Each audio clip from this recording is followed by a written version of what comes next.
खबरें जो आपको सीधे जोड़ती हैं हमसे, जिनका आपकी जिंदगी पर होता है सीधा असर। खबरों की वही तस्वीर, बिना बदले बिना डरे, जज्बा सच का लिए, सच दिखाते हैं। युवा कांग्रेस जोधपुर देहात ने स्कूल हादसे की जांच और शिक्षा मंत्री के इस्तीफे की मांग को लेकर जिला कलेक्टर को सौंपा ज्ञापन। जोधपुर 28 जुलाई 2025 झालावाड़ जिले में हाल ही में हुए स्कूल हादसे को लेकर राज्य भर में आक्रोश की लहर है।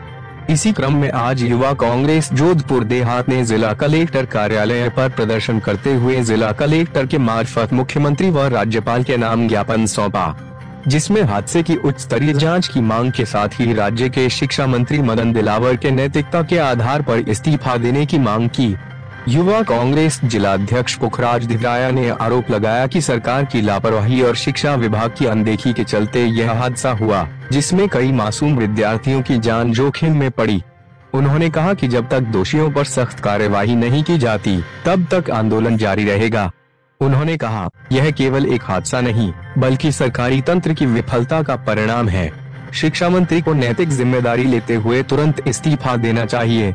इस दौरान युवा कांग्रेस कार्यकर्ताओं ने राज्य सरकार के खिलाफ नारेबाजी भी की और चेतावनी दी कि अगर मांगे नहीं मानेंगी तो आगे और उग्र आंदोलन किए जाएंगे।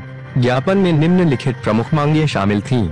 हादसे की न्यायिक जांच कराई जाए, दोषी अधिकारियों पर तत्काल कार्यवाही हो, पीड़ित छात्रों और उनके परिवारों को उचित मुआवजा दिया जाए, शिक्षा मंत्री से नैतिकता के आधार पर इस्तीफा लिया जाए, प्रदेश के सभी स्कूलों की सुरक्षा व्यवस्था का विशेष ऑडिट कराया जाए, जर्जर स्कूलों की सूची बनाकर तत्काल प्रभाव से सभी विद्यालय की मरम्मत करवाए।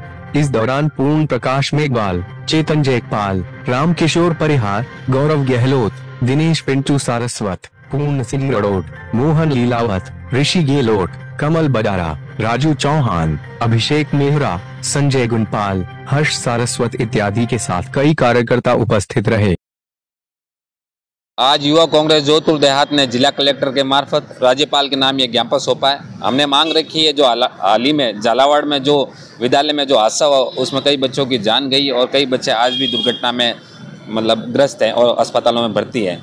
शिक्षा मंत्री को ये तय करना पड़ेगा। इसमें जो हाल ही में हमने देखा है कि भाई इसमें जो प्रिंसिपल है, शिक्षक है, उनको उन्होंने एपीओ करने का कार्य किया, निलंबित करने का कार्य किया।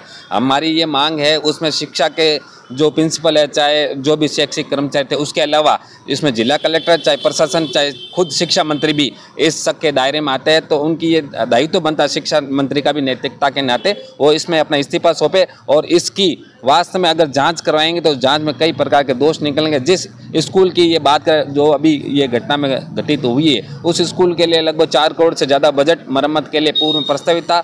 वो बजट किस वजह से रोका गया, ये भी जाँच का विषय है। और उसके अलावा आप 2024-25 की बात करें तो तब 250 करोड़ और 2024-25 का बजट था 375 करोड़ रुपए का। वो मरम्मत का बजट आज भी फाइलों में अटका हुआ है, कहीं भी कोई भी विकास कार्य हो वो भी रुके हुए। उसके अलावा भी शिक्षा के प्रति इनकी उदासीनता ये दर्शाती है। पूर्व में इन्होंने मर्ज करके गरीबों के साथ अन्याय किया था और आज भी ये सरकारी स्कूलों को इनको सुहाती नहीं है कि किसी भी प्रकार से गरीब का बच्चा आगे जाए और भविष्य निर्माता बने। इसलिए इस तरीके की ये उदासीनता उनके सामने आ रही। किसी भी सरकार का उद्देश्य होता है, प्रथम उद्देश्य होता है किसी बच्चे, किसी भी गरीब व्यक्ति को शिक्षित करना, लेकिन ये उसकी उदासीनता दर्शाता है। हमने आज शिक्षा मंत्री से इस्तीफे की मांग की है। अगर इस्तीफा नहीं देते हैं तो युवा कांग्रेस सड़कों पे आएगी और लड़ाई रुकने वाली नहीं है। हम शिक्षा के लिए हमेशा पूर्व में भी प्रयासरत तो लड़ते रहे और संघर्ष जारी रहेगा। और चाहे विधानसभा घेरने का हो, चाहे उपखंड स्तर पर हो, चाहे दिल्ली तक बात पहुँचाने को, तो हमारे शीर्ष नेतृत्व के नेतृत्व में युवा कांग्रेस का कार्यकर्ता इस लड़ाई को आगे तक लड़ता रहेगा।